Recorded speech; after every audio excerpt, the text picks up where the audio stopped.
It wasn't until she saw the bank book her grandmother pulled out that the girl finally understood her mother's love hadn't disappeared with death. As grandmother told the story, the girl felt transported to that distant, sorrowful spring. Back then, before her death, her mother had specifically sought out grandmother, asking her to accompany her to take her final portrait while also making one last request. At the photo studio, she told grandmother that Aichuan had always been well-behaved and never caused trouble for anyone. But if there ever came a day when this quiet child spoke up to say life was unbearable, it would mean she'd reached her breaking point. When that time came, she hoped grandmother would remember that Aichuan was the only bloodline of her deceased son, and give Aichuan a helping hand. It was this maternal love that transcended life and death that preserved a glimmer of warmth and hope for her daughter during those difficult years. So when grandmother heard that Aichuan's family had reached the end of their rope, she took out the retirement money she'd earned in her youth and told Aichuan to buy a fishing boat. After hearing this, Aichuan broke down in tears, never imagining that her mother had been worried about her until the very end. What made it even more heartbreaking was that she'd never have the chance to say thank you to her mother in person. Aichuan asked grandmother if, once she became a grandmother herself,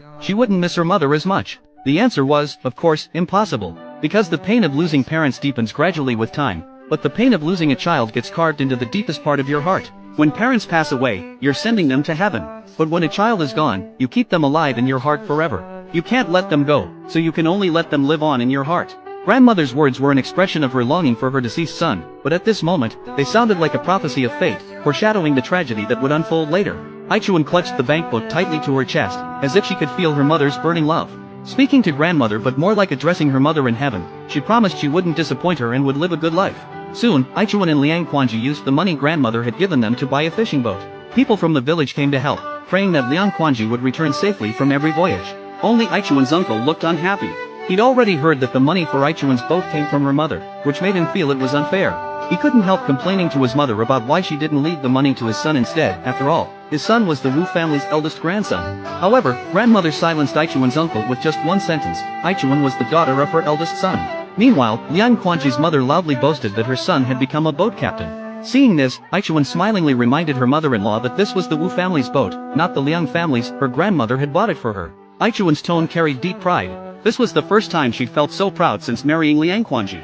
Liang Quanji's gaze wrapped around Aichuan like melted sugar. Aichuan took her daughter's hand and danced with joy, but the next second, her water broke.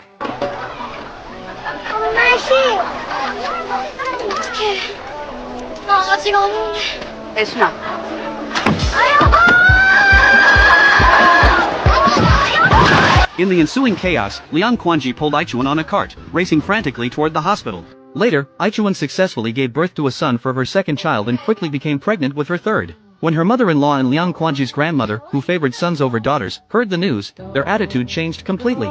They constantly came to visit their eldest grandson and wanted Aichuan to move back home. But Aichuan refused. She hadn't forgotten how her in-laws treated her when she'd only given birth to a daughter. This confidence came from Liang Quanji's support. A husband's attitude determines a wife's position in the family.